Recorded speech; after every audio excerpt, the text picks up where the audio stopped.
میں نے اپنی زندگی کے، میں نے جو اہل سنت والجماعت کے پاس تعلیم حاصل کی، کوئی جھٹلا دے مجھے کہ میں نے اہل سنت کے پاس تعلیم حاصل نہیں کی ابھی تک، تو میں آج آپ کو حقیقت بتانا چاہتا ہوں کہ انہوں نے ہمیں نفرت سکھائی، واللہ باللہ انہوں نے ہمیں یہ بتایا کہ فلاں فرقہ وہ جہنمی ہے، وہ کافر ہے، وہ مرتد ہے، اور مرتد کو مارنا یہ ثواب ہے، یہ بتایا گیا، یہ سکھایا گیا۔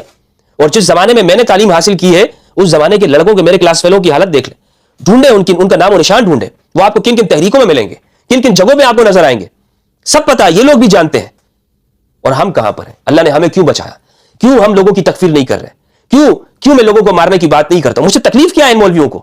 تکلیف کیا ہے؟ وہ تکلیف یہی بات ہے کہ میں اہل البیت کی بات کروں، میں دوسروں کو کافر نہیں قرار دیتا۔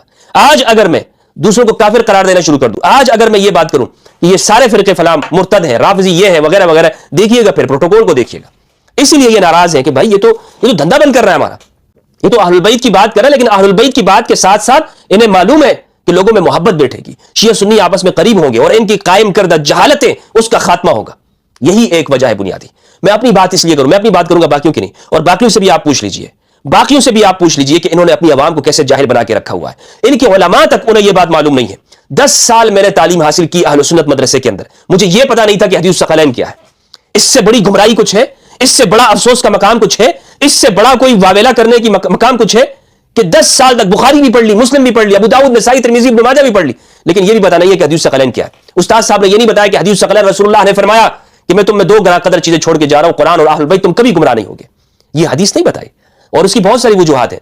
صحاح ستہ، بعض لوگ ایسے ہیں کہ رٹوایا جاتا ہے ان کو، بعض لوگ ان میں کچھ حافظین بھی آپ کو ملیں گے، لیکن پوچھیں ان سے حدیث الثقلین کیا ہے تو دانت نکالیں گے۔ حدیث الثقلین نہیں پتا ان کو۔ حدیث الثقلین جب ایک ایسے شخص کو نہ پتا ہو کہ جس نے اپنی زندگی کا 1 دہائی اس نے مدرسوں کے اندر گزار دی، اسے جب یہ بات معلوم نہ ہو کہ حدیث الثقلین رسول اللہ کی آخری وصیت کیا ہے، تو آپ اوروں کو تو پھر چھوڑیے نا۔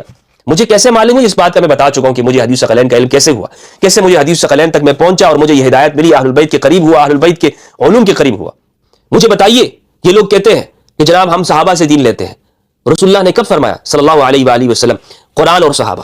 ایک روایت مجھے بتا دے مولوی صاحب، یقین کریں میں ویڈیو بنانا چھوڑ دوں گا، ایک روایت، صحیح روایت، بخاری، مسلم، یہ صحاح ستہ سے پہلے تم نے بتانی ہوگی، صحاح ستہ میں، اس کے بعد پھر تمہاری وہ فلاں فلاں کا نمبر آتا ہے، بزار اور ابن عاصم، السنہ، الحاد، المسانی، یہ جتنی بھی کتابیں یہ بعد میں آئیں گی تمہاری۔ میں تمہارے درمیان میں قرآن اور صحابہ چھوڑ کے جا رہا ہوں، تم کبھی گمراہ نہیں ہوگے۔ اے میرے صحابہ، میں تمہارے درمیان میں قرآن اور صحابہ کو چھوڑ رہا ہوں، بتائیں مجھے، بتائیے حضور نے کبھی فرمایا ہو کہ میں تمہارے درمیان میں قرآن اور اپنے صحابہ کو چھوڑ کے جا رہا ہوں، تم کبھی گمراہ نہیں ہوگے، ہمیشہ ہدایت پہ رہو گے۔ اہل البیت سے کہو، اے میرے اہل البیت، میں تمہارے درمیان میں قرآن اور صحابہ کو چھوڑ کے جا رہا ہوں، تم کبھی گمراہ نہیں ہوگے۔ صحیح کتاب سے مجھے بتائیے گا، صحیح کتاب سے، یہ چیز نہیں ہے۔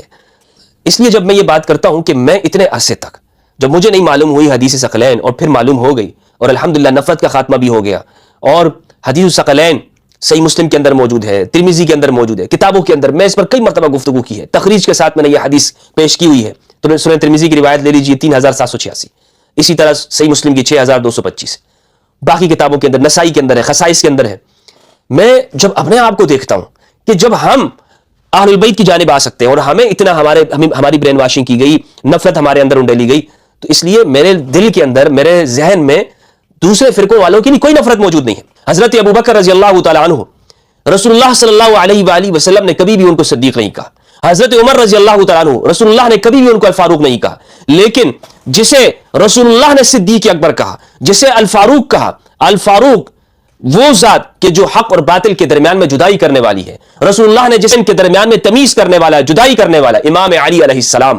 صدیق اکبر بھی علی ہے، فاروق اعظم بھی امام علی علیہ السلام ہے، لیکن انہوں نے یہ سارے ٹائٹل اس امت سے چھپا کے رکھے۔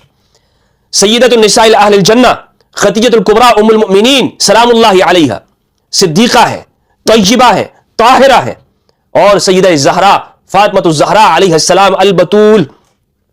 رسول اللہ صلی اللہ علیہ وآلہ وسلم نے ان کے لیے فرمایا کہ وہ جنتیوں کی خواتین کی سردار ہے، سیدہ ہے، یہ پورا گھرانہ سید ہے۔ اس امت کی نے کیا کیا؟ اس امت کو حکم دیا گیا تھا کہ قرآن اور اہل البیت کے پیچھے چلنا۔ کیا یہ اہل البیت کے پیچھے چلی، یا اس امت نے اہل البیت کو قتل کیا، ذبح کیا، بچوں کو شہید کیا، اور آج تک جو ان کے نام لیوائے ان کے ساتھ بھی یہی ہوتا ہے۔ کون ہے اہل البیت؟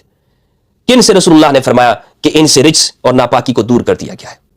پروردگار سے دعا ہے اللہ رب العزت ہم سب کو قرآن مجید میں تدبر کرنے اور اہل البیت کی معرفت عطا فرمائے۔ والسلام علیکم ورحمۃ اللہ وبرکاتہ۔